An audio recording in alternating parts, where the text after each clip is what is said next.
Hi everyone, welcome back to my channel. Friends, ನಾನು ಈ video start ಮಾಡೋದಕ್ಕಿಂತ ಮುಂಚಿತವಾಗಿ ತಮ್ಮಲ್ಲಿ ಒಂದು ರಿಕ್ವೆಸ್ಟ್. ಹೊಸದಾಗಿ ಯಾರ್ಯಾರು ನನ್ನ ಯೂಟ್ಯೂಬ್ ಚಾನಲ್ನ ವಾಚ್ ಮಾಡ್ತಾ ಇದ್ದೀರಾ, ದಯವಿಟ್ಟು ಸಬ್ಸ್ಕ್ರೈಬ್ ಮಾಡಿಕೊಂಡು ಫುಲ್ ವಿಡಿಯೋ ವಾಚ್ ಮಾಡಿ, ಮತ್ತು ನನ್ನ ಹಳೆ ವಿಡಿಯೋಗಳನ್ನು ಕೂಡ ಫ್ರೀ ಮಾಡಿಕೊಂಡು ವಾಚ್ ಮಾಡಿ ಅಂತ ಕೇಳಿಕೊಂಡು ನಾನು ಈ ವಿಡಿಯೋನ ಸ್ಟಾರ್ಟ್ ಮಾಡ್ತಾಯಿದ್ದೀನಿ. ಸೊ ಆ್ಯಕ್ಚುಲಿ ಬಂದು ಭಾನುವಾರ ಬೆಳಿಗ್ಗೆ ಲಾಗು, ಅಂದರೆ ಭಾನುವಾರ ದಿನದ ವ್ಲಾಗು ನಾನು ಇವತ್ತು ಹಾಕ್ತಾ ಇರುವಂಥದ್ದು. ಸೊ ಬೆಳಿಗ್ಗೆ ಇವತ್ತು ಭಾನುವಾರ ಆಗಿರೋದ್ರಿಂದ ನಾವು ಎದ್ದಿದ್ದೇ ಲೇಟು. ಎದ್ದಿದ ತಕ್ಷಣವೇ ಫ್ರೆಶ್ ಅಪ್ ಆಗಿ ಟಿಫನಿಗೆ ರೆಡಿ ಮಾಡ್ತಾಯಿದ್ದೀನಿ. ಯಾಕಂದರೆ ಆಲ್ರೆಡಿ 9:30 ಆಗಿಬಿಟ್ಟಿದೆ. ಲಡ್ಡು ಬೇರೆ ಇದನ್ನಲ್ವ, ಅವನಿಗೆ ಬೇಗನೆ ಟಿಫನ್ ಕೊಡೋಣ ಅಂಥೇಳಿ. ಚಿಕ್ಕ ಮಕ್ಕಳಲ್ವ, ಬೇಗ ಹೊಟ್ಟೆ ಹಸಿಬಿಡುತ್ತೆ. ಹಾಗಾಗಿ ಸೊ ಇವತ್ತು ನಾನು ಉಪ್ಪಿಟ್ಟು ಮತ್ತು ಕೇಸರಿಬಾತನ್ನ ಮಾಡ್ತಾಯಿದ್ದೀನಿ ಟಿಫನ್ಗೆ. ಭಾನುವಾರದ ಟೈಮು ಯಾವತ್ತೂ ನಾನು ಉಪ್ಪಿಟ್ಟು ಕೇಸರಿಬಾತ್ ಮಾಡ್ತಿರ್ಲಿಲ್ಲ. ಆದರೆ ಇವತ್ತು ಲಡ್ಡು ಯಾಕೋ ಗೊತ್ತಿಲ್ಲ ಉಪ್ಪಿಟ್ಟು ಕೇಳ್ತಿದ್ದ. ಸೊ ನಮಗೆ ಉಪ್ಪಿಟ್ಟು ಅಂದರೆ ಇಷ್ಟ ಇಲ್ಲ. ಹಾಗಾಗಿ ಕೇಸರಿಬಾತ್ ಇದ್ದರೆ ಸ್ವಲ್ಪ ಟೇಸ್ಟ್ ಮಾಡ್ಬೋದು ಅಂತ ಹೇಳಿ ನಾನು ಸಿಂಪಲಾಗಿ ಉಪ್ಪಿಟ್ಟು ಮತ್ತು ಕೇಸರಿಬಾತನ್ನ ಮಾಡ್ಕೊಂಡ್ವಿ. ಸೊ ನಾವು ಟಿಫನ್ ಮಾಡಿ ಮುಗಿಸೋಷ್ಟರಲ್ಲೇ 11:30 ಆಗಿಬಿಟ್ಟಿತ್ತು. ಬೆಳಿಗ್ಗೆ ನಾನು ಯಾವುದೇ ರೀತಿ ಜ್ಯೂಸನ್ನ ಮಾಡ್ಕೊಂಡಿಲ್ಲ, ಯಾಕಂದರೆ ಟಿಫನೇ ಟೈಮ್ ಆಗಿಬಿಟ್ಟಿತ್ತಲ್ವ. ಅದಕ್ಕೋಸ್ಕರ ಕಾಫಿನೂ ಕೂಡ ಮಾಡ್ಕೊಂಡಿಲ್ಲ ನಾವಿವತ್ತು. ಯಾವಾಗಲೂ ಅಷ್ಟೇ ಭಾನುವಾರದ ಬೆಳಿಗ್ಗೆ ಟೈಮು ನಾವು ಕಾಫಿ ಕುಡಿತಿದ್ವಿ.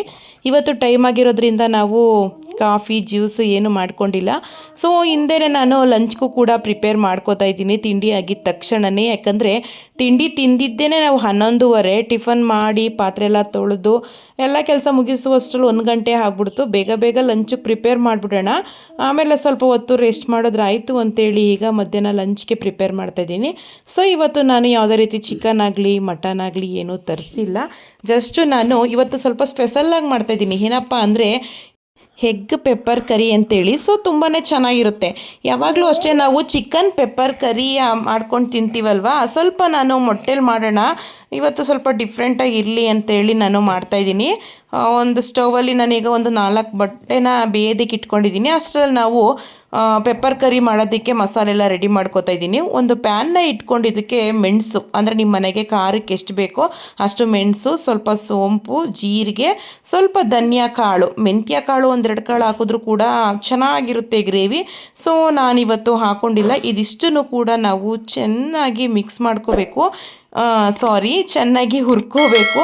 ಈ ರೀತಿ ಮಾಡ್ಕೊಳ್ಳೋದ್ರಿಂದ ಘಮ ಫ್ಲೇವರ್ ಬರುತ್ತೆ ನೋಡಿ. ಆ ಪೌಡರ್ ಸಕ್ಕತ್ತಾಗಿರುತ್ತೆ, ಒಂದು ಒಳ್ಳೆ ಟೇಸ್ಟ್ ಕೊಡುತ್ತೆ. ಹಾಗಾಗಿ ನಾನು ಇದನ್ನು ಚೆನ್ನಾಗಿ ಫ್ರೈ ಮಾಡ್ಕೋತಾ ಇದ್ದೀನಿ. ನೀವು ಇಲ್ಲಿ ನೋಡ್ತಾ ಇರ್ಬೋದು. ಸೊ ಇದಕ್ಕೆ ನಾನು ಯಾವುದೇ ರೀತಿ ಹಸಿಮೆಣ್ಸಿಕಾಯಿ ಏನೂ ಕೂಡ ಯೂಸ್ ಮಾಡಲ್ಲ. ಫಸ್ಟ್ ಆಫ್ ಆಲ್ ಮೆಣ್ಸಿಕಾಯಿನೇ ಯೂಸ್ ಮಾಡಲ್ಲ ನಾನು. ನಾವು ಯಾವಾಗಲೂ ಅಷ್ಟೇ ಪೆಪ್ಪರ್ ಫ್ರೈ ಮಾಡಬೇಕಾದ್ರೂ ಅಷ್ಟೇ ಹಸಿಮೆಣ್ಸಿಕಾಯಿ ಆಗಲಿ ಒಣಮೆಣ್ಸಿಕಾಯಿ ಆಗಲಿ ಏನೂ ಕೂಡ ಯೂಸ್ ಮಾಡಲ್ಲ. ಸೊ ನಾನು ಇವಾಗ ಎಗ್ ಪೆಪ್ಪರ್ ಕರಿನೂ ಅಷ್ಟೇ ಮೆಣ್ಸಿಕಾಯಿನ ಯೂಸ್ ಮಾಡ್ದೇ ಮಾಡ್ತಾ ಇರುವಂಥದ್ದು. ಸೊ ಸಕ್ಕತ್ತಾಗಿರುತ್ತೆ. ಸೊ ಇವಾಗ ಅದು ಸ್ವಲ್ಪ ಬಿಸಿ ಆಗಲಿ, ಆಮೇಲೆ ಪೌಡರ್ ಮಾಡಿಕೊಂಡ್ರೆ ತುಂಬ ಚೆನ್ನಾಗಿರುತ್ತೆ. ಅದಕ್ಕೋಸ್ಕರ ಒಂದು ಬೌಲ್ಗೆ ಹಾಕಿ ಸೈಡ್ಗೆ ಎತ್ತಿಟ್ಟಿದ್ದೀನಿ. ಈಗ ಅದೇ ಪ್ಯಾನ್ಗೆ ನಾನು 1.5 ಸ್ಪೂನಷ್ಟು ಎಣ್ಣೆ ಹಾಕ್ಕೊಂಡು ಡೈರೆಕ್ಟ್ ಒಂದು ಮಸಾಲೆನ ರೆಡಿ ಮಾಡ್ಕೋತೀನಿ. ಇದಕ್ಕೆ ಯಾವುದೇ ರೀತಿ ಕಾಯಿ ಪೌಡರ್ನು ಕೂಡ ಮಿಕ್ಸ್ ಮಾಡಲ್ಲ. ಸೊ ನಿಮಗೆ ಬೇಕು ಅಂದರೆ ಹಾಕೋಬೋದು. ನಾನು ಇದಕ್ಕೆ ಒಂದೇ ಒಂದು ಚಕ್ಕೆ, ಸ್ವಲ್ಪ ಮಸಾಲೆದು ಮೊಗ್ಗು ಬರುತ್ತಲ್ಲ ಅದು, ಒಂದು ಲವಂಗ, 1-2 ಲವಂಗ ಹಾಕೋತೀನಿ. ಇದಿಷ್ಟು ಜೊತೆಗೆ ನಾನು ಬೇರೆ ಈರುಳ್ಳಿ ಟೊಮೊಟೊ ಎಲ್ಲನೂ ಕಟ್ ಮಾಡ್ಕೊಂಡಿದ್ದೀನಿ, ಅದನ್ನು ಕೂಡ ಹಾಕೋತೀನಿ. ಇದೊಂದು ಸ್ವಲ್ಪ ಚಿಟಪಟ ಅನ್ನಬೇಕು. ಎಣ್ಣೆಲಿ ಅದು ಫ್ರೈ ಆಗ್ತಾಯಿದ್ರೆ ಎಷ್ಟು ಚೆನ್ನಾಗಿರುತ್ತಲ್ವ. ಇದಕ್ಕೆ ಒಂದು ಬೆಳ್ಳುಳ್ಳಿ, ಒಂದೆಷ್ಟಲಷ್ಟು ಬೆಳ್ಳುಳ್ಳಿನ ಬಿಡಿಸಿಟ್ಕೊಂಡಿದ್ದೀನಿ, ಸಿಪ್ಪೆ ಬಿಡಿಸ್ಕೊಂಡಿಲ್ಲ. ಅರ್ಧ ಇಂಚಷ್ಟು ಶುಂಠಿ ಹಾಕ್ಕೊಂಡಿದ್ದೀನಿ. ಇದ್ರ ಜೊತೆಗೆ ನಾನು 1.5 ಈರುಳ್ಳಿನ ಉದ್ದುದ್ದಕ್ಕೆ ಕಟ್ ಮಾಡಿ ಇಟ್ಕೊಂಡಿದ್ದೆ, ಅದನ್ನು ಕೂಡ ಹಾಕೋತಾ ಇದ್ದೀನಿ. ಸೊ ಇದನ್ನು ಹಾಕಬೇಕಾದ್ರೆ ಸ್ವಲ್ಪ ಸಿಡಿದ್ಬಿಡುತ್ತೆ. ಸ್ಟವ್ನ ಲೋ ಫ್ಲೇಮಲ್ಲಿ ಇಟ್ಕೊಂಡು ಹಾಕ್ಕೊಂಡ್ರೆ ಒಳ್ಳೆಯದು. ಈರುಳ್ಳಿ ಸ್ವಲ್ಪ ಲೈಟ್ ಬ್ರೌನ್ ಕಲರ್ ಬರೋವರೆಗೂ ಸ್ವಲ್ಪ ಚೆನ್ನಾಗಿ ಫ್ರೈ ಮಾಡ್ಕೊಳ್ಳೋಣ. ಇದು ಚೆನ್ನಾಗಿ ಫ್ರೈ ಮಾಡ್ಕೊಂಡಿದ್ದ ತಕ್ಷಣವೇ ನಾನು ಒಂದು ಟೊಮೊಟೊನ ಕಟ್ ಮಾಡಿ ಇಟ್ಕೊಂಡಿದ್ದೆ, ಆ ಟೊಮೊಟೊನೂ ಕೂಡ ಹಾಕ್ಕೊಂಡು ಟೊಮೊಟೊ ಚೆನ್ನಾಗಿ ಬಾಡಬೇಕು, ಆ ರೀತಿ ಫ್ರೈ ಮಾಡಿಕೊಂಡ್ರೆ ಒಳ್ಳೆಯದು. ಸೊ ಇವಾಗ ನೀಟಾಗಿ ಫ್ರೈ ಮಾಡ್ಕೋತಾ ಇದ್ದೀನಿ ನೋಡಿ. ಆಲ್ಮೋಸ್ಟ್ ಎಲ್ಲ ಫ್ರೈ ಆಗಿದೆ. ಇದನ್ನು ಕೂಡ ಗ್ರೈಂಡ್ ಮಾಡಿಕೊಂಡ್ರೆ ಸಾಕು. ಸೊ ಈಗ ನೋಡಿ ಬಣ್ಣನೂ ಕೂಡ ಚೇಂಜ್ ಆಯಿತು. ಈಗ ನಾನು ಇದನ್ನು ಸ್ಟವ್ ಆಫ್ ಮಾಡ್ಕೊಂಡು ಇದು ಕೂಡ ಹಾರೋ ತನಕ ಬಿಡ್ತೀನಿ. ಅಷ್ಟೇ ಅಷ್ಟರಲ್ಲಿ ನಾನು ಈ ಮೆಣಸು ಜೀರಿಗೆ ಎಲ್ಲ ಫ್ರೈ ಮಾಡಿ ಇಟ್ಕೊಂಡಿದ್ನಲ್ಲ ಅದನ್ನು ಪೌಡರ್ ಮಾಡ್ಕೊಂಡು ಬಂದುಬಿಡ್ತೀನಿ. ಸೊ ಇವಾಗ ಮೆಣಸು ಜೀರಿಗೆ ಎಲ್ಲ ಫ್ರೈ ಮಾಡ್ಕೊಂಡಿದ್ನಲ್ಲ ಅದನ್ನು ಜಾರೊಳಗಡೆ ಹಾಕ್ಕೊಂಡು ಫ್ರೈ ಮಾಡ್ಕೊಂಡು ಬರೋಣ. ಆದಷ್ಟು ಇದನ್ನು ನಾವು ಗರಂ ಮಸಾಲ ಪೌಡರ್ ಬರುತ್ತಲ್ಲ ಅಷ್ಟು ಅದಕ್ಕೆ ಅಂದರೆ ಅಷ್ಟು ರೀತಿ ನಾವು ಪೌಡರ್ ಮಾಡ್ಕೊಂಡು ಬಂದರೆ ಚೆನ್ನಾಗಿರುತ್ತೆ ಗ್ರೇವಿಗೆ ಅಂತ. ಸೊ ನೀವಿಲ್ಲಿ ನೋಡ್ತಾ ಇರ್ಬೋದು ನೋಡಿ, ನೀಟಾಗಿ ಪೌಡರ್ ಮಾಡ್ಕೊಂಡು ಬಂದಿದ್ದೀವಿ. ಸೊ ನಾವೀಗ ರೆಡಿಮೇಡು ಧನಿಯಾ ಪೌಡರು ಗರಂ ಮಸಾಲ ಪೌಡರು ಎಲ್ಲನೂ ತರ್ತೀವಲ್ವಾ, ಅದ್ರ ಬದಲು ಮನೇಲೇ ಮಾಡ್ಕೋಬೋದು. ನಾನು ಒಂದು ವೀಡಿಯೋದಲ್ಲಿ ಗರಂ ಮಸಾಲ ಪೌಡರು ಧನಿಯಾ ಪೌಡರು ಎಲ್ಲನೂ ಹೇಗೆ ಮಾಡೋದು ಅಂತ ಹೇಳ್ಕೊಡ್ತೀನಿ ನಿಮಗೆ ನಾನು. ಸೊ ಇವಾಗ ಪೌಡರ್ ಎಲ್ಲ ಮಾಡ್ಕೊಂಡಾಯಿತು. ಅದೇ ಜಾರ್ಗೆ ನಾನು ಮಸಾಲೆನ ರೆಡಿ ಮಾಡ್ಕೊಂಡಿದ್ದೆ ಅಲ್ವಾ, ಶುಂಠಿ ಬೆಳ್ಳುಳ್ಳಿ ಟೊಮೊಟೊ ಈರುಳ್ಳಿ ಕೊತ್ತಂಬರಿ ಸೊಪ್ಪು ಎಲ್ಲನೂ ರೆಡಿ ಮಾಡ್ಕೊಂಡಿದ್ದೆ ಅಲ್ವಾ, ಅದನ್ನು ಕೂಡ ಹಾಕ್ಕೊಂಡು ಸ್ವಲ್ಪ ನೀರು ಹಾಕ್ಕೊಂಡು ಫ್ರೈ ಮಾಡ್ಕೊಳ್ಳೋಣ. ಗ್ರೇವಿ ಸ್ವಲ್ಪ ಗಟ್ಟಿ ಇದ್ದರೆ ಚೆನ್ನಾಗಿರುತ್ತಲ್ವ, ಮತ್ತು ಸಾಂಬಾರು ಟೈಪ್ ಇದ್ದರೆ ಮುದ್ದೆಗೂ ಕೂಡ ಚೆನ್ನಾಗಿರುತ್ತೆ ಅಂತೇಳಿ ಇದಕ್ಕೆ ನಾನು ಸ್ವಲ್ಪ ಹುರ್ಗಡ್ಲೆನ ಹಾಕೋತಾ ಇದ್ದೀನಿ. ಇದಕ್ಕೆ ಎಷ್ಟು ಬೇಕೋ ಅಷ್ಟನ್ನು ನೀರು ಹಾಕ್ಕೊಂಡು ಚೆನ್ನಾಗಿ ಗ್ರೈಂಡ್ ಮಾಡ್ಕೊಂಡು ಬರೋಣ. ಸೊ ಇವಾಗ ಗ್ರೈಂಡ್ ಮಾಡ್ಕೊಂಡು ಬಂದಿದ್ದೀನಿ. ನೀವಿಲ್ಲಿ ನೋಡ್ತಾ ಇರ್ಬೋದು ಎಷ್ಟು ಚೆನ್ನಾಗಿ ಪೇಸ್ಟ್ ಆಗಿದೆ ಅಲ್ವಾ. ಇದು ಕಲರ್ ಬರೋವರೆಗೂ ಚೆನ್ನಾಗಿ ಎಣ್ಣೆಲಿ ಫ್ರೈ ಮಾಡಿಕೊಂಡ್ರೆ ಗ್ರೇವಿನೂ ಕೂಡ ಕಲರ್ ಚೆನ್ನಾಗಿ ಬರುತ್ತೆ. ಈಗ ಮೊಟ್ಟೆನೂ ಕೂಡ ಚೆನ್ನಾಗಿ ಬೆಂದಿದೆ. ಅಷ್ಟರಲ್ಲಿ ಜ್ಯೂಸ್ಗೂ ಕೂಡ ರೆಡಿ ಮಾಡಿಕೊಂಡ್ರೆ ಜ್ಯೂಸು ಕೂಡ ಸೈಡಲ್ಲಿ ರೆಡಿ ಆಗುತ್ತೆ. ಹಾಗಾಗಿ ನಾನು ಒಂದು ಕರ್ಬೂಜ ಹಣ್ಣನ್ನು ಇಟ್ಕೊಂಡು ಇವತ್ತು ಜ್ಯೂಸ್ ಮಾಡ್ತಾಯಿದ್ದೀನಿ. ಜ್ಯೂಸ್ ಅನ್ನೋದಕ್ಕಿಂತ ಸ್ಮೂದಿ ಅಂತಲೇ ಹೇಳ್ಬೋದು, ಯಾಕಂದರೆ ಇದಕ್ಕೆ ಚಿಯಾ ಸೀಡ್ಸ್ ಎಲ್ಲ ಹಾಕ್ತೀವಲ್ವ, ಸ್ಮೂದಿ ಅಂತಲೇ ಹೇಳ್ಬೋದು. ಈಗ ನೀಟಾಗಿ ಎಲ್ಲ ಸಿಪ್ಪೆ ಬಿಡಿಸ್ಕೊಂಡು ಕಟ್ ಮಾಡ್ಕೊಂಡು ಜ್ಯೂಸ್ ಮಾಡಿ ಇಟ್ಕೊಂಡ್ರೆ ಈಗ ಸೆಕೆ ಆಗಿರೋದ್ರಿಂದ ಸೈಡಲ್ಲಿ ಜ್ಯೂಸ್ ಇಲ್ಲ ಅಂದರೆ ಊಟ ಅಂತೂ ತಿನ್ನೋದಕ್ಕೆ ಆಗಲ್ಲ, ಅಷ್ಟು ಬೇರ್ತೀವಿ. ಹೊಟ್ಟೆ ತುಂಬ ಊಟ ಮಾಡ್ತೀವಿ ಅಲ್ವಾ, ಸ್ವಲ್ಪ ಊಟ ಮಾಡೋದ್ರಲ್ಲೇ ಹೊಟ್ಟೆ ತುಂಬಿಡುತ್ತೆ. ಜ್ಯೂಸ್ ಇದ್ದರೆ ಸೊ ಬಾಡಿಗೆ ತುಂಬಾ ಒಳ್ಳೆಯದು, ನೀರಿನಂಶ ಉಳ್ಕೊಳ್ಳುತ್ತೆ. ಹಾಗಾಗಿ ನಾನು ಪ್ರತಿ ಊಟಕ್ಕೂ ಜ್ಯೂಸ್ ಮಾಡೋದಂತೂ ಮರೆಯೋದೇ ಇಲ್ಲ. ಅಕಸ್ಮಾತ್ ಜ್ಯೂಸ್ ಮಾಡಿಲ್ಲ ಅಂದರೆ ಮಜ್ಜಿಗೆ ಅಂತೂ ಮಿಸ್ ಮಾಡೋದೇ ಇಲ್ಲ. ಇತ್ತೀಚೆಗಂತೂ ಸ್ವಲ್ಪ ಸ್ಮೂದಿಗಳು ಮಾಡ್ಕೊಂಡು ಕುಡಿತಾ ಇದ್ದೀನಿ, ಸ್ವಲ್ಪ ವೆಯ್ಟ್ ಲಾಸ್ ಮಾಡ್ಕೊಳ್ಳೋಣ ಅಂತೇಳಿ. ಮತ್ತು ನಾವು ಡೈರೆಕ್ಟು ಡ್ರೈ ಫ್ರೂಟ್ಸ್ ಕೂಡ ತಿನ್ನಲ್ಲ. ಅಯ್ಯೋ ಯಾರ ಕೈಲಾಗುತ್ತಪ್ಪ ತಿನ್ನೋಕ್ಕೆ ಅನಿಸುತ್ತೆ. ಆದರೆ ಬಜ್ಜಿ ಬೋಂಡ ಆದರೆ ನಾವು ಒಂದು ತಿನ್ನೋದಕ್ಕೆ 2 ತಿಂತೀವಿ. ಸೊ ತುಂಬ ಚೆನ್ನಾಗಿದೆ ಅಂತ. ಆದರೆ ಡ್ರೈ ಫ್ರೂಟ್ಸ್ ಎಲ್ಲ ಇಷ್ಟಪಟ್ಟು ತಿನ್ನೋದಕ್ಕೆ ಹೋಗಲ್ಲ. ಅದ್ರ ಬದಲು ನೀವು ಸ್ಮೂದಿಗಳನ್ನ ಮಾಡ್ಕೊಂಡು ಕುಡಿಯೋದ್ರಿಂದ ಡ್ರೈ ಫ್ರೂಟ್ಸ್ ಎಲ್ಲ ಯೂಸ್ ಮಾಡಿಕೊಂಡು ಡ್ರೈ ಫ್ರೂಟ್ಸ್ ತಿಂದಂಗೂ ಅನಿಸುತ್ತೆ, ಜ್ಯೂಸ್ ಕುಡ್ದಂಗೂ ಅನಿಸುತ್ತೆ, ಬಾಯಿಗೊಂದು ಒಳ್ಳೆ ಟೇಸ್ಟ್ ಕೊಡುತ್ತೆ, ನಮ್ಮ ಬಾಡಿಗೂ ಕೂಡ ತಂಪಾಗುತ್ತೆ. ಸೊ ಅದಕ್ಕೋಸ್ಕರ ನಾನು ಈ ರೀತಿ ಸ್ಮೂದಿಗಳನ್ನ ಮಾಡಿಕೊಂಡು ಕುಡಿತೀವಿ. ಮತ್ತು ನಾನು ನಾಳೆ ಊರಿಗೆ ಹೋಗಬೇಕು, ಬೇಗ ಲಂಚಿಗೆ ಪ್ರಿಪೇರ್ ಮಾಡಿಬಿಟ್ಟು ಸ್ವಲ್ಪ ಲಗೇಜ್ನೂ ಕೂಡ ಪ್ಯಾಕ್ ಮಾಡಬೇಕಿತ್ತು. ಹಾಗಾಗಿ ಬೇಗ ಅಡುಗೆ ಪ್ರಿಪೇರ್ ಮಾಡ್ತಾಯಿದ್ದೀನಿ. ಯಾಕಂದರೆ ನಾಳೆ ಬೆಳಿಗ್ಗೆ ಟಿಫನ್ ತಿನ್ಕೊಂಡು ಬೆಳಿಗ್ಗೆ ಬಸ್ಗೆ ಹೋಗಬೇಕು. ಲಕ್ಷಿತ್ನೇ ಎತ್ಕೊಂಡು ಹೋಗ್ಬೇಕಲ್ವ, ಸ್ವಲ್ಪ ಹಿಂಸೆ ಆಗುತ್ತೆ. ಇವತ್ತೇ ಎಲ್ಲನೂ ಪ್ಯಾಕ್ ಮಾಡ್ಕೊಬಿಡೋಣ, ಮತ್ತು ಇವತ್ತೇ ಮನೆ ಕ್ಲೀನ್ ಮಾಡೋಣ ಅಂತ ಐಡಿಯಾ ಮಾಡಿಕೊಂಡು ಬೇಗನೆ ಲಂಚಿಗೆ ಪ್ರಿಪೇರ್ ಮಾಡ್ತಾಯಿದ್ದೀನಿ. ಈಗ ಮಾಡಿಬಿಟ್ರೆ ಸಂಜೆ ಸ್ವಲ್ಪ ರೈಸ್ ಮಾಡ್ಕೊಂಡ್ರಾಯ್ತು ಅಂತ ಅಂದ್ಕೊಂಡೆ, ಆದರೆ ಸಂಜೆ ಪ್ಲ್ಯಾನ್ ಚೇಂಜ್ ಆಯಿತು ಸಂಜೆ ಡಿನ್ನರ್ ಟೈಮಲ್ಲೂ. ಸೊ ಇವಾಗ ಹಣ್ಣೆಲ್ಲ ಕಟ್ ಮಾಡ್ತಾಯಿದ್ದೀನಿ ಜ್ಯೂಸ್ ಮಾಡೋದಕ್ಕೆ. ಮತ್ತು ನೀವು water melon juice, apple juice ಈ ರೀತಿ ಏನಾದರೂ ಒಂದೊಂದು ಜ್ಯೂಸ್ ಮಾಡ್ಕೊಂಡು ಕುಡೀರಿ. ಹಣ್ಣು ತಿನ್ನೋದಕ್ಕೆ ಯಾರಿಗೆ ಬೇಜಾರಾಗುತ್ತೆ, ಈ ರೀತಿ ಮಾಡ್ಕೊಂಡು ಕುಡಿಯೋದ್ರಿಂದ ಬಾಯಿಗೆ ಒಂದು ಒಳ್ಳೆ ಟೇಸ್ಟ್ ಕೊಡ್ಬೋದು. ಈ ಜ್ಯೂಸ್ ಒಳಗಡೆ ನಾನು ಈ ಫ್ರೂಟ್ ಒಳಗಡೆ ನೀವು ಡ್ರೈ ಫ್ರೂಟ್ಸ್ನ ಹಾಕಿ, ಸೊ ತುಂಬಾ ಚೆನ್ನಾಗಿರುತ್ತೆ.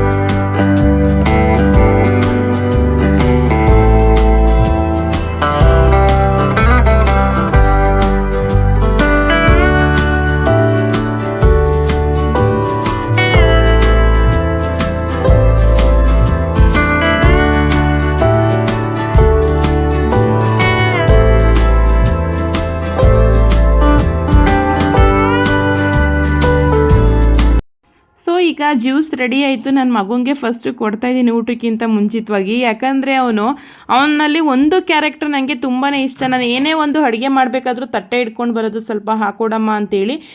ಏನಾದರೂ ಜ್ಯೂಸ್ಗಳನ್ನೂ ಅಷ್ಟೇ ಲೋಟ ಇಟ್ಕೊಂಡು ಬಂದ್ಬಿಡ್ತಾನೆ ಜ್ಯೂಸ್ ಹಾಕೊಡು ಅಂತ.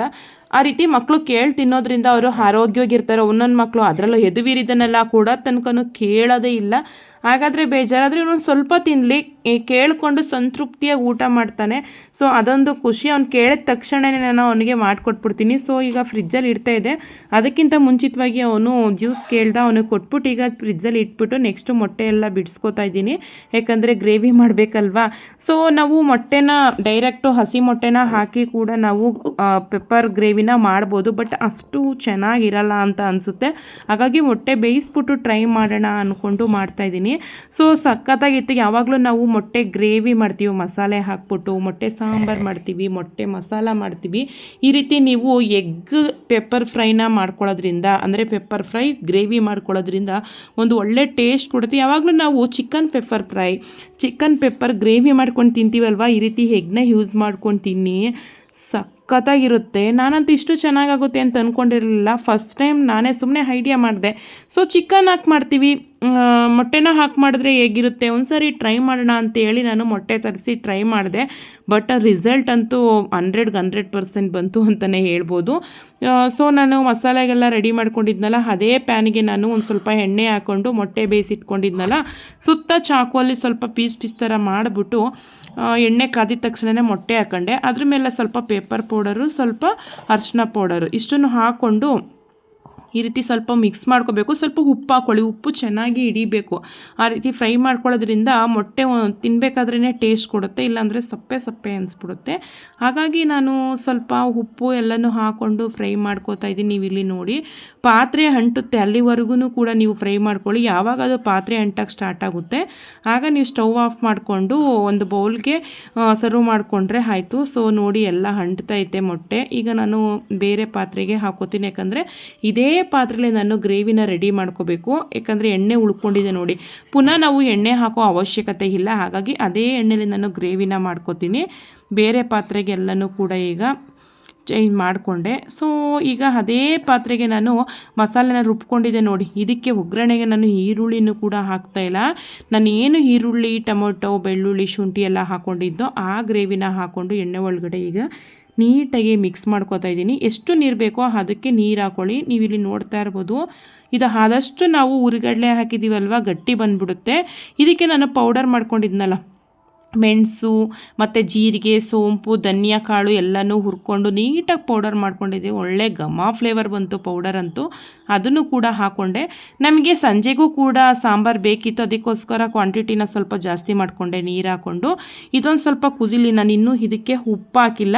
ಇದು ಆದಮೇಲೆ ನಾನು ಉಪ್ಪು ಹಾಕೊಳ್ಳೋಣ ಅಂದ್ಕೊಂಡು ಹೇಳಿ ಇವಾಗ ಒಂದು ಲಿಡ್ ಕ್ಲೋಸ್ ಮಾಡಿ ಒಂದು 5 ಮಿನಿಟ್ಸ್ ಕುದಿಯೋದಕ್ಕೆ ಅಂದ್ಕೊಂಡು ಬಿಟ್ಟೆ. ನೀವು ಇಲ್ಲಿ ನೋಡ್ತಾ ಇರ್ಬೋದು ಆಲ್ಮೋಸ್ಟ್ ಎಷ್ಟು ಥಿಕ್ನೆಸ್ಸಾಗಿ ಬರ್ತೈತೆ ನೋಡಿ. ಫ್ಲೇವರ್ ಅಂತೂ ಸಖತ್ತಾಗಿ ಬಂತು ನೋಡಿ, ಗಟ್ಟಿ ಬರ್ತಾಯಿದೆ. ಈಗ ನಾನು ಏನು ಮಾಡ್ತೀನಪ್ಪ ಅಂತಂದರೆ, ನಾನು ಫ್ರೈ ಮಾಡ್ಕೊಂಡು ಇಟ್ಕೊಂಡಿದ್ನಲ್ಲ ಎಣ್ಣೆಲಿ ಮೊಟ್ಟೆನ, ಆ ಮೊಟ್ಟೆನ ನಾನು ಇವಾಗ ಈ ಗ್ರೇವಿ ಒಳಗಡೆಗೆ ಒಂದೊಂದನೇ ಹಾಕೋತೀನಿ. ಸೊ ಸಖತ್ತಾಗಿರುತ್ತೆ. ಈ ಕಡೆ ಸಾಂಬಾರು ಅಂತಲೂ ಹೇಳ್ಬೋದು, ಪೆಪ್ಪರ್ ಸಾಂಬಾರು ಅಂತನಾದರೂ ಹೇಳ್ಬೋದು, ನೀವು ಪೆಪ್ಪರ್ ಗ್ರೇವಿ ಅಂತನಾದರೂ ಹೇಳ್ಬೋದು. ಯಾಕಂದರೆ ಗಟ್ಟಿ ಬರೋದ್ರಿಂದ ನಾವು ಪೆಪ್ಪರ್ ಗ್ರೇವಿ ಅಂತಲೇ ಹೇಳ್ಬೋದು. ನೀವಿಲ್ಲಿ ನೋಡ್ತಾ ಇರ್ಬೋದು, ನಾನು ಇದಕ್ಕೆ ಕಾಯಿನ ಯೂಸ್ ಮಾಡಿಲ್ಲ, ಇಲ್ಲಾಂದರೆ ಸಾಂಬಾರು ಟೈಪ್ ಬಂದುಬಿಡುತ್ತೆ ಅಂತ ಹೇಳಿ. ಸೊ ಇವಾಗ ಇದಕ್ಕೆ ಸಾಂಬಾರಿಗೆ ಅಂದರೆ ಗ್ರೇವಿಗೆ ಎಷ್ಟು ಬೇಕೋ ಉಪ್ಪು, ರುಚಿಗೆ ತಕ್ಕಷ್ಟು ಉಪ್ಪು ಹಾಕೋಬಿಡಿ. ಜಸ್ಟ್ ಒಂದು 5 ಮಿನಿಟ್ಸ್ ಬಿಟ್ಟರೆ ಸಾಕು, ಪೆಪ್ಪರ್ ಗ್ರೇವಿ ಅಂತೂ, ಎಗ್ ಪೆಪ್ಪರ್ ಗ್ರೇವಿ ಅಂತೂ ರೆಡಿ ಆಯಿತು. ಸೊ ಇವಾಗ ನಾನು ಲಿಡ್ ಕ್ಲೋಸ್ ಮಾಡಿ ಒಂದು 5 ಮಿನಿಟ್ಸ್ ಹಾಗೆ ಬಿಡ್ತೀನಿ. ಆದಷ್ಟು ನೀವು ಸಾಂಬಾರುಗಳಿಗೆ, ಗ್ರೇವಿಗಳಿಗೆಲ್ಲ ಕಲ್ಲುಪ್ಪು ಹಾಕ್ಕೊಳ್ಳಿ, ಟೇಸ್ಟ್ ಒಂದು ಒಳ್ಳೆ ಟೇಸ್ಟ್ ಕೊಡುತ್ತೆ. ಸೊ ಇವಾಗ ಒಂದು 5 ನಿಮಿಷ ಬಿಟ್ಟು ನಾನು ಈಗ ಲಿಡ್ ಓಪನ್ ಮಾಡಿ ತೋರಿಸ್ತಾ ಇದ್ದೀನಿ ನಿಮಗೆ. ನೀವು ಇಲ್ಲಿ ನೋಡ್ತಾ ಇರ್ಬೋದು ನೋಡಿ, ಇದನ್ನು ನಾವು ಸಾಂಬಾರು ಅಂತ ಹೇಳೋಕ್ಕಾಗೋದೇ ಇಲ್ಲ, ಯಾಕಂದರೆ ಎಷ್ಟು ಚೆನ್ನಾಗಿ ಬಂದಿದೆ ಅಂದರೆ ಗ್ರೇವಿನ ತುಂಬ ಪೌಡರ್ ಪೇಸ್ಟ್ ಜಾಸ್ತಿ ಚೆನ್ನಾಗಿ ಮಾಡ್ಕೊಂಡಿದೆ ಅಲ್ವಾ, ನೈಸಾಗಿ ಕಾಣಿಸ್ತೈತೆ. ಟೇಸ್ಟ್ ಅಂತೂ ಸಕ್ಕತ್ತಾಗಿತ್ತು. ಸೊ ಇವಾಗ ಸರ್ವ್ ಮಾಡ್ಕೊತಾ ಇದ್ದೀನಿ. ನೀವು ಇದಕ್ಕೆ ಚಪಾತಿ, ರೋಟಿ, ಪರೋಟ ಏನಾದರೂ ಕೂಡ ಮಾಡ್ಕೋಬೋದು. ನಮ್ಮನೇಲಂತೂ ಕಂಪಲ್ಸರಿ ಮುದ್ದೆ ಇರಲೇಬೇಕು. ಹಾಗಾಗಿ ನಾನು ಎಗ್ ಪೆಪ್ಪರ್ ಗ್ರೇವಿಗೆ ಮುದ್ದೆ ಮಾಡಿಕೊಂಡೆ, ಅನ್ನ ಮಾಡ್ಕೊಂಡಿದ್ದೀನಿ. ನೆಕ್ಸ್ಟು ಗ್ರೇವಿ ಜೊತೆಗೆ ಒಂದು ಸ್ವಲ್ಪ ಸೌತೆಕಾಯಿ ತಿನ್ನೋದಕ್ಕೆ. ಜೊತೆಗೆ ನಾನು ಆಲ್ರೆಡಿ ಹೇಳಿದೆ, ಈ ಸಮ್ಮರಲ್ಲಂತೂ ಜೊತೆಗೆ ತಣ್ಣಗೆ ಮಜ್ಜಿಗೆ ಇಲ್ಲಾಂದರೆ ಜ್ಯೂಸ್ ಇದ್ದರೆ ಸಖತ್ತಾಗಿರುತ್ತೆ ಅಂತ. ಹಾಗೆ ನಾನು ಊಟದ ಜೊತೆಗೆ ಇವಾಗ ನಾನು ಜ್ಯೂಸನ್ನ ಮಾಡ್ಕೊಂಡಿದ್ದೀನಿ, ಅಂದರೆ ಕರ್ಬೂಜ ಸ್ಮೂದಿನ ಮಾಡ್ಕೊಂಡಿದ್ದೀನಿ. ಈ ಜ್ಯೂಸ್ಗೆ ನೀವು ಸಿಯಾ ಸೀಡ್ಸ್ ಮತ್ತು ಕಾಮಕಸ್ತೂರಿ ಬೀಜನ ಹಾಕೊಳ್ಳೋದ್ರಿಂದ ತುಂಬಾ ಒಳ್ಳೆಯದು ಹೆಲ್ತ್ಗೆ. ನಮ್ಮ ಬಾಡಿ ಗೇನ್ ಆಗಿದೆ ಅಲ್ವಾ, ಅದನ್ನು ಲಾಸ್ ಮಾಡುತ್ತೆ, ಅಂದರೆ ಬೊಜ್ಜಿನ ಅಂಶವನ್ನು ಕಡಿಮೆ ಮಾಡುತ್ತೆ, ಮತ್ತು ಬಾಡಿಯಲ್ಲಿ ಹೀಟ್ ಅಂದರೆ ಉಷ್ಣಾಂಶ ಜಾಸ್ತಿ ಇರೋದನ್ನ ಕಡಿಮೆ ಮಾಡುತ್ತೆ ಅಂತಲೇ ಹೇಳ್ಬೋದು. ಹಾಗಾಗಿ ನಾವು ಡೈಲಿ ಪ್ರತಿ ಜ್ಯೂಸ್ಗಾಗಲಿ ಮಜ್ಜಿಗೆಗಾಗಲಿ ನಾವು ಆದಷ್ಟು ಸಿಯಾ ಸೀಡ್ಸ್ ಮತ್ತು ಕಾಮಕಸ್ತೂರಿ ಬೀಜನ ಬಳಸ್ತೀವಿ. ಸೊ ಈಗ ಮಧ್ಯಾಹ್ನ ಡಿನ್ನರ್ ಅಂತೂ ರೆಡಿ ಆಯಿತು, ಊಟ ಮಾಡೋದಷ್ಟೇ ಬಾಗಿ. ಸೊ ಇವಾಗ ನಾವು ಊಟ ಮಾಡ್ಕೊಂಡು ಒಂದಷ್ಟು ಹೊತ್ತು ನಾವು ರೆಸ್ಟ್ ಮಾಡಿದ್ವಿ. ಯಾಕಂದರೆ ಎದ್ದಾಗ್ಲಿಂದ ಅಂದರೆ 9:30ಯಿಂದ 3:30 ತನಕ ಕಂಟಿನ್ಯೂಸ್ ಆಗಿ ಕೆಲಸ ಮಾಡಿದ್ವಿ ಅಲ್ವಾ, ತುಂಬಾ ಸೆಕೆ ಇರೋದ್ರಿಂದ ಒಂದಷ್ಟು ಹೊತ್ತು ರೆಸ್ಟ್ ಮಾಡಬೇಕು ಅಂತ ಅನಿಸುತ್ತೆ. ಹಾಗಾಗಿ ಸ್ವಲ್ಪ ಹೊತ್ತು ರೆಸ್ಟ್ ಮಾಡಿದ್ವಿ. ಈಗ ಟೈಮ್ ಬಂದು 5:30 ಆಗಿದೆ. ಈಗ ನೋಡಿ ನಾನು ಗಿಡ ಅಂದರೆ ನಾನು ಒಂದು ಲಾಸ್ಟ್ ವಿಡಿಯೋದಲ್ಲಿ ತೋರಿಸಿದೆ ನಿಮಗೆ, ಹೊರಗಡೆ ಪರ್ಚೇಸಿಂಗ್ಗೆ ಅಂತ ಹೋಗಿ ಒಂದು 2 ಪಾಟ್ನ ತಂದಿದ್ದೆ. ಇನ್ಮೇಲೆ ನಾನು ಒಂದು ಸ್ವಲ್ಪ ಮನೆಯಲ್ಲೇ ಓದ್ಕೊಳ್ಳೋದ್ರಿಂದ ಮನೇಲಿ ಉಳ್ಕೊಂಡು ಒಂದು ಸ್ವಲ್ಪ ಮಿನಿ ಗಾರ್ಡನ್ ಥರ ಮಾಡೋಣ ಮನೆ ಹತ್ರ ಅಂತ ಹೇಳಿ ನಾನು ಒಂದು 2 ಪಾಟ್ ತಂದಿದ್ದೆ ಸದ್ಯಕ್ಕೆ ಮನೆ ಮುಂದೆ ಇಡೋದಕ್ಕೆ ಅಂತೇಳಿ. ಆ ಪಾಟ್ಗೆ ನಾನು ಮಣ್ಣು ಹಾಕಿ ಏನಾದರೂ ಬೀಜಗಳು ಅಂದರೆ ಶೋ ಗಿಡಗಳನ್ನ ನೆಡೋಣ ಅಂತೇಳಿ ರೆಡಿ ಮಾಡ್ತಾಯಿದ್ದೀನಿ. ನಮ್ಮ ಲಡ್ಡು ನೋಡಿ ಎಷ್ಟು ಆ್ಯಕ್ಟಿವ್ ಬಾಯ್ ಅಂದರೆ ಅವನು ಮಲಗಿದ್ದ, ನಾನು ಎದ್ದಿದ ತಕ್ಷಣವೇ ಬಂದ್ಬಿಟ್ಟು ಅವನಿಗೆ ಎದ್ದು ಈಗ ನೋಡಿ ನಾನು ಮಣ್ಣು ಹಾಕ್ತಿದ್ದೀನಿ, ನಾನು ಹಾಕ್ತೀನಮ್ಮ, ನಾನು ಗಿಡ ನೆಡ್ತೀನಮ್ಮ ಅಂತೇಳಿ ಜೊತೆ ಸೇರ್ಕೊಂಡು ನನ್ನ ಜೊತೆ ಹಾಕ್ತಾಯಿದ್ದೇನೆ. ನಾನು ಆ ಮಣ್ಣೊಳಗಡೆ ಎರೆಹುಳು ಇತ್ತು, ಅವನ್ನ ಪಕ್ಕದಲ್ಲಿ ಕೂರಿಸ್ಕೊಳ್ಳೋದು ಬೇಡ ಹೆದರ್ಕೊತಾನೆ ಅಂತ ಅಂದ್ಕೊಂಡೆ. ಆದರೆ ಎರೆಹುಳು ಬರೋದು ನೋಡಿ ನಾನು ಮುಟ್ಟೋದಕ್ಕೆ ಹೆದರಿಕತ್ತಿದ್ದೆ. ಆದರೆ ನನ್ನ ಮಗನೇ ಕೈಯಲ್ಲಿ ಎತ್ತಿ ಪಾಟೊಳಗಡೆ ಹಾಕ್ತಿದ್ದ. ಆವು ಅಮ್ಮ ಆವು ಬೆಳೆಸೋಣ ಅಂತ ಹೇಳ್ತಿದ್ದ. ಸೊ ಇವನಂತೂ ಎದ್ರಲ್ಲ, ಅದೊಂದು ಖುಷಿ. ಒಂದು ಜಿರಳೆ ಕಂಡ್ರೆ ಸಾಕು ಕೈಲಿ ಎತ್ಕೊಬಿಡ್ತಾನೆ. ಏನಪ್ಪ ಅಂದರೆ ಏನಾದರೂ ಕಚ್ಬಿಟ್ರೆ ಏನು ಮಾಡೋದು, ಯಾವುದಾದ್ರೂ ಹುಳು ಹಿಂಗೆ ಕೈಯಲ್ಲಿ ಮುಡ್ತಾನಲ್ಲ ಅನ್ನೋದು ಒಂದು ಭಯ ಅಷ್ಟೇ. ಸೊ ಇವಾಗ ನೋಡಿ ಅವ್ರ ಅಪ್ಪನಿಗೆ ಏನೋ ಆವಾಜ್ ಆಗ್ತಾಯಿದ್ದಾರೆ ಅಣ್ಣವರು ಕೂತ್ಕೊಂಡು. ನೋಡಿ ನೀಟಾಗಿ ಎಲ್ಲ ಡ್ರೈ ಆಗಿಬಿಟ್ಟಿದೆ ಮಣ್ಣೆಲ್ಲ. ನಾವು ಮತ್ತೆ ಇವನ್ನ ಎಲ್ಲಾದರೂ ವಾಕಿಂಗ್ ಕರ್ಕೊಂಡು ಹೋಗೋಣ, ಸುತ್ತಾಡ್ಸೋಣ ಅಂತ ಆಸೆ. ಆದರೆ ನಮ್ಮ ನರಸೀಪುರದಲ್ಲಿ ಎಲ್ಲೂ ಕೂಡ ಗಾರ್ಡನ್ನೇ ಇಲ್ಲ. ಎಲ್ಲಿ ನೋಡಿದ್ರು ಮರಗಳು ಕೂಡ ಕಡಿಮೆ ಆಗಿದೆ, ನೆರಳು ಕೂಡ ಇರಲ್ಲ, ತುಂಬ ಬಿಸಿಲು. ಈ ಬಿಸಿಲಲ್ಲಿ ಎಲ್ಲಿಂದ ಇವನಿನ ವಾಕಿಂಗ್ ಕರ್ಕೊಂಡು ಹೋಗೋದು ಅಂತೇಳಿ ನಾವು ಮನೆಯಲ್ಲೇ ಒಂದಷ್ಟೊತ್ತು ನಮ್ಮ ಮನೆ ಮುಂದೆನೇ ವಾಕ್ ಮಾಡಿಸ್ತೀವಿ, ಆಟ ಆಡಿಸ್ತೀವಿ. ಮಕ್ಳುಗಳು ಚೇಂಜ್ ಕೇಳ್ತಾರೆ, ಎಲ್ಲಾದರೂ ಅಪ್ಪ ಅಮ್ಮ ಹೊರ್ಗಡೆ ಕರ್ಕೊಂಡು ಹೋಗಲಿ ಅಂತ ಕೇಳ್ತಾರೆ. ಯಾಕಂದರೆ ಅವ್ರು ಒಂದೇ ಕಡೆ ಇರೋದಕ್ಕೆ ಇಷ್ಟಪಡಲ್ಲ. ಆದರೆ ವಿಧಿ ಇಲ್ಲ, ಲಕ್ಷಿತು ನರಸೀಪುರಕ್ಕೆ ಬಂದಮೇಲೆ ಇರಲೇಬೇಕು, ಅಜ್ಜಳ್ಳಿ ವಾತಾವರಣ ಅವನಿಗೆ ಸಿಗಲ್ಲ. ಸೊ ಇವಾಗ ನಾನು ಸ್ಕೂಲಿಂದನೇ ಶೋ ಗಿಡದ್ದು ಬೀಜಗಳೆಲ್ಲ ತಂದಿದ್ದೆ, ಹಾಗಾಗಿ ಅದನ್ನು ಹಾಕೋಣ ಅಂದ್ಕೊಂಡು ಹಾಕ್ತೀನಿ. ನಮ್ಮ ಮನೆಯವ್ರು ಆದ್ರೂ ನಗ್ತಾಯಿದ್ರು, ಈ ಬೀಜಗಳನ್ನ ಹಾಕೋದಕ್ಕೆ ಪಾಟ್ ಬೇಕು ಅಂತ ಹೇಳಿ. ಅವರು ಯಾವುದೋ ಕಲರ್ ಎಲೆ ಬಿಡುತ್ತಲ್ಲ ಶೋ ಗಿಡ, ಅದನ್ನು ಹಾಕ್ತಾಳೇನೋ ಅಂತ ಅಂದ್ಕೊಂಡಿದ್ರಂತೆ. ಆದರೆ ಅದೇ ಇದನ್ನ ಕರ್ಣಕುಂಡಲ ಬೀಜ ಅಂತ ಕರೀತಾರಂತೆ. ನೋಡಿ ಇಲ್ಲ ಹಾಕ್ತಾಯಿದ್ದೀನಿ ನಾನು. ಅದು ಆ್ಯಕ್ಚುಲಿ ನನಗೆ ತುಂಬಾ ಇಷ್ಟ, ಮನೆ ಮುಂದೆ ಹೂ ಬಿಟ್ಟರೆ ತುಂಬ ಚೆನ್ನಾಗಿ ಕಾಣಿಸುತ್ತೆ ಅಂತೇಳಿ ನಾನು ಇದನ್ನು ಹಾಕ್ತಾಯಿದ್ದೀನಿ. ನೋಡಿ ಲಕ್ಷಿತು ಕೂಡ ಎತ್ಕೊಂಡು ಹಾಕ್ತಾಯಿದ್ದಾನೆ. ಇದು ನೀಟಾಗೆ ಮನೆ ಮುಂದಗಡೆ ಇಡ್ತೀನಿ, ನೀವು ಇಲ್ಲಿ ನೋಡ್ಬೋದು ಎಷ್ಟು ಚೆನ್ನಾಗಿ ಕಾಣಿಸುತ್ತೆ ಅಂತ. ಪಾಟ್ನ ಇಟ್ಟಾಗ ಚೆನ್ನಾಗಿ ಕಾಣಿಸೋದಲ್ಲ, ಅದು ಗಿಡ ಎಲ್ಲ ಹುಟ್ಟಿ ಹೂವೆಲ್ಲ ಬಿಡುತ್ತಲ್ಲ ಆಗ ನೋಡೋಕ್ಕೆ ಚೆಂದ. ನನಗೆ ಗಿಡಗಳಂದರೆ ತುಂಬಾ ಇಷ್ಟ. ಹಾಗಾಗಿ ಈಗ ಹೇಗಿದ್ದರೂ ನಾನು ಮನೇಲಿದ್ದೀನಲ್ವ, ಸ್ವಲ್ಪ ಪಾಟ್ಗಳನ್ನ ಇಟ್ಕೊಳ್ಳೋಣ, ಗ್ರೀನ್ ಇರಲಿ ಮನೆ ಮುಂದೆ ಅಂತ ಹೇಳಿ ನಾನು ಇವಾಗ 2 ಪಾಟ್ನ ಸದ್ಯಕ್ಕೆ ರೆಡಿ ಮಾಡಿದ್ದೀನಿ. ಆಲ್ರೆಡಿ ಒಂದಷ್ಟು ಪಾಟ್ಗಳಲ್ಲಿ ಗಿಡಗಳೆಲ್ಲ ಒಣಗೋಗಿದೆ. ಆ ಗಿಡಗಳೆಲ್ಲ ತೆಗೆದು ನಾನು ಬೇರೆ ಗಿಡ ಹಾಕಬೇಕು. ನಾನು ಒಂದು ಚಿಕ್ಕ ತೋಟನ ಮಾಡ್ಕೊಂಡಿದ್ದೀನಿ. ಅಂದರೆ ಈ ಥರ ಸ್ಟ್ಯಾಬಲ್ಲಿ ಯಾವ್ಯಾವ ಗಿಡ ಹಾಕಿದ್ದೀನಿ ಅನ್ನೋದನ್ನು ನಾನು ಒಂದು ವೀಡಿಯೋದಲ್ಲಿ ನಾನು ನಿಮಗೆ ತೋರಿಸ್ತೀನಿ. ಸೊ ಮನೆ ಮುಂದೆ ನೋಡಿ ಯಾವ ರೀತಿ ಕಾಣಿಸ್ತೈತೆ ದಯವಿಟ್ಟು ಕಾಮೆಂಟ್ ಮಾಡಿ. ನನಗಂತೂ ಈ ರೀತಿ ಇಡೋದು ಅಂದರೆ ತುಂಬಾ ಇಷ್ಟ. ಸೊ ನಾನು ಪಾಟ್ ಕೆಲಸ ಎಲ್ಲ ಮುಗಿಸ್ಕೊಂಡು ನಮ್ಮ ಅಜ್ಜಿ ಶಿವಮೊಗ್ಗದಲ್ಲಿದ್ದಾರೆ, ಅವರು ನನಗೆ ಈ ರೀತಿ ಅಡಿಕೆನ ತಂದುಕೊಟ್ಟಿದ್ರು. ವರಮಹಾಲಕ್ಷ್ಮಿ ಹಬ್ಬಕ್ಕೆಲ್ಲ ಯೂಸ್ ಮಾಡ್ಕೋತಿದ್ದೆ. ಸೊ ಈ ಅಡಿಕೆನ ಫ್ರಿಜ್ಜಲ್ಲಿ ಇಟ್ಟಿದ್ರೆ ಏನೂ ಆಗ್ತಿರ್ಲಿಲ್ಲ, ನಾನು ಜಸ್ಟು ಡಬ್ಬಕ್ಕೆ ಹಾಕಿ ಇಟ್ಬಿಟ್ಟಿದ್ದೆ.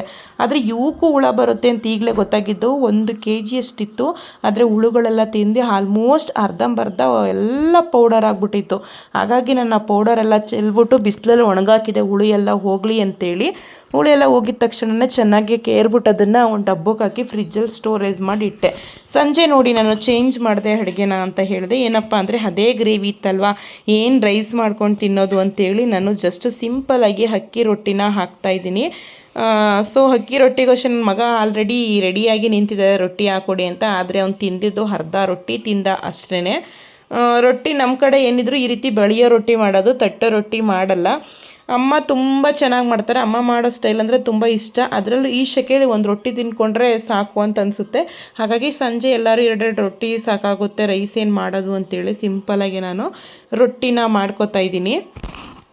ನಾವು ನೈಟು ಊಟ ಮಾಡುವಷ್ಟರಲ್ಲಿ ಆಲ್ಮೋಸ್ಟ್ 9:30 ಆಗಿಬಿಟ್ಟಿತ್ತು. ಮತ್ತು ಇವತ್ತು ನಾನು ಏನು ಅಂದ್ಕೊಂಡಿದ್ದೆ ಅಂದರೆ ಬೇಗನೆ ಕೆಲಸ ಎಲ್ಲ ಮುಗಿಸ್ಬಿಟ್ಟು ಮನೆ ಕೆಲಸ ಎಲ್ಲ ಮಾಡ್ಕೊಬಿಡೋಣ ಇವತ್ತು.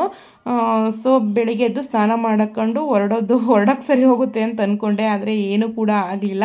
ಈ ಲಕ್ಷಿತ್ ಇಲ್ದನೆಲ್ಲ ತರಲೇ ಲಕ್ಷಿತ್ತು ನೋಡಿ, ತಿಂಡಿ ತಿಂದಾನೆ ಅಂದರೆ ನೈಟು ರೊಟ್ಟಿ ತಿಂದಾನೆ ಆಟ ಆಡ್ತಾನೆ ಇದ್ದೆ. ಹೆಂಗೋ ನೈಸ್ ಮಾಡಿ ತಿನ್ನಿಸಿದ್ದಾಯಿತು. ಆಮೇಲೆ ನಾನು ಅಂದರೆ ಸಂಜೆನೇ ಬಟ್ಟೆ ಪ್ಯಾಕ್ ಮಾಡ್ಕೊಂಡಿದ್ದೆ. 10:30 ಆಯಿತು ನಾನು ಮನೆ ಕೆಲಸ ಸ್ಟಾರ್ಟ್ ಮಾಡುವಷ್ಟರಲ್ಲಿ. ಮನೆ ಕಸ ಹೊಡೆದು ಮನೆ ಒರೆಸಿ ಮಾಡುವಷ್ಟರಲ್ಲಿ ಆಲ್ಮೋಸ್ಟ್ 11 ಗಂಟೆ. ಈಗ ನೋಡಿ 11 ಗಂಟೆ ಆಗಿದೆ. ಎಲ್ಲ ಕೆಲಸ ಮಾಡಿ ರಂಗೋಲಿ ಎಲ್ಲ ಹಾಕಿ ರೆಡಿ ಮಾಡಿದ್ದೀನಿ. ಬೆಳಗ್ಗೆ ಸ್ನಾನ ಮಾಡಿಕೊಂಡು ಪೂಜೆ ಮಾಡಿಬಿಟ್ಟು ಹೋಗೋದಷ್ಟೇ ಬಾಕಿ ಇರೋದು. ನೋಡಿ ಮನೆ ಎಲ್ಲ ಕ್ಲೀನ್ ಆಯಿತು. ಈಗ ಒಂಥರ ನೆಮ್ಮದಿ ಅನಿಸುತ್ತೆ. ಸೊ ಫ್ರೆಂಡ್ಸ್, ನನ್ನ ಭಾನುವಾರದ ದಿನ ಇದಾಗಿತ್ತು. ಐ ಹೋಪ್ ನಿಮಗೆ ಇಷ್ಟ ಆಗಿದೆ ಅಂತ ತಿಳ್ಕೊತೀನಿ. ಇಷ್ಟ ಆಗಿದ್ರೆ ದಯವಿಟ್ಟು ಹೇಗಿತ್ತು ಅಂತ ಕಾಮೆಂಟ್ ಮಾಡಿ, ಶೇರ್ ಮಾಡಿ, ಲೈಕ್ ಮಾಡಿ ಅಂತ ಕೇಳ್ಕೊತೀನಿ. ಓಕೆ ಫ್ರೆಂಡ್ಸ್, ನೆಕ್ಸ್ಟ್ ವಿಡಿಯೋದಲ್ಲಿ ನಮ್ಮ ಅಮ್ಮನ ಮನೆ ವ್ಲಾಗಲ್ಲಿ ಸಿಗ್ತೀನಿ. Okay friends, bye. Thank you for watching. ನಮ್ಮ ಅಡುಗೆ ಮನೆಯೂ ಅಷ್ಟೇ ತುಂಬಾ ಚೆನ್ನಾಗಿದೆ.